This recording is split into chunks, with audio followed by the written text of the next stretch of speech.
Daily Bible word தமிழுக்கு அன்புடன் வரவேற்கிறோம். இன்று ஜூன் 18, 2025. மறைவாய் உள்ளதைக் காணும் உங்கள் தந்தையும் உங்களுக்கு கைமாறு அளிப்பார். மத்தேயு எழுதிய தூய நற்செய்தியிலிருந்து வாசகம் அதிகாரம் 6. இறை வார்த்தைகள் 1 முதல் 6 மற்றும் 16 முதல் 18 வரை. அக்காலத்தில் இயேசு தம் சீடரை நோக்கி கூறியது: மக்கள் பார்க்க வேண்டுமென்று அவர்கள் முன் உங்கள் அரசெயல்களை செய்யாதீர்கள். இதை குறித்து நீங்கள் எச்சரிக்கையாயிருங்கள். இல்லையென்றால் உங்கள் விண்ணகத் தந்தையிடமிருந்து உங்களுக்கு கைமாறு கிடைக்காது. நீங்கள் தர்மம் செய்யும் போது உங்களை பற்றி தம்பட்டம் அடிக்காதீர்கள்.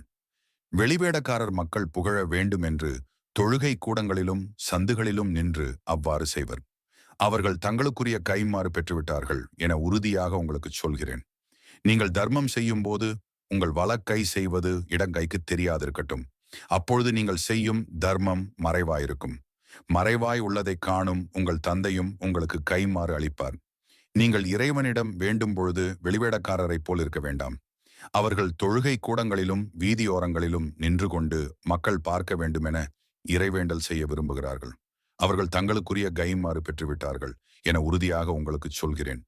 ஆனால் நீங்கள் இறைவனிடம் வேண்டும் பொழுது உங்கள் உள்ளறைக்கு சென்று கதவை அடைத்துக் கொண்டு மறைவாய் உள்ள உங்கள் தந்தையை நோக்கி வேண்டுங்கள். மறைவாய் உள்ளதைக் காணும் உங்கள் தந்தையும் உங்களுக்கு கைமாறு அளிப்பார். மேலும் நீங்கள் நோன்பு இருக்கும்போது வெளிவேடக்காரரைப் போல முகவாட்டமாய் இருக்க வேண்டாம். தாங்கள் நோன்பு இருப்பதை மக்கள் பார்க்க வேண்டுமென்றே அவர்கள் தங்கள் முகங்களை விகாரப்படுத்திக் கொள்கிறார்கள். அவர்கள் தங்களுக்குரிய கைமாறு பெற்றுவிட்டார்கள் என உறுதியாக உங்களுக்கு சொல்கிறேன்.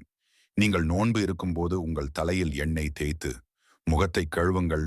அப்பொழுது நீங்கள் நோன்பு இருப்பது மனிதருக்கு தெரியாது. மாறாக மறைவாய் இருக்கிற உங்கள் தந்தைக்கு மட்டும் தெரியும். மறைவாய் உள்ளதைக் காணும் உங்கள் தந்தையும் உங்களுக்கு ஏற்ற கைமாறு அளிப்பார். இது ஆண்டவரின் அருள்வாக்கு. இறைவா, உமக்கு நன்றி. தினசரி நற்செய்தி வார்த்தைகளுக்கு daily Bible words Tamil channel subscribe பண்ணுங்க. இந்த வீடியோவை லைக் செய்யவும், ஆமேன் என்ற வார்த்தையை பதிவு செய்யவும் மற்றும் உங்கள் நண்பர்கள் மற்றும் குடும்பத்தினருடன் பகிர்ந்து கொள்ளுங்கள். கடவுள் உங்களை ஆசீர்வதிப்பாராக. ஆமேன்.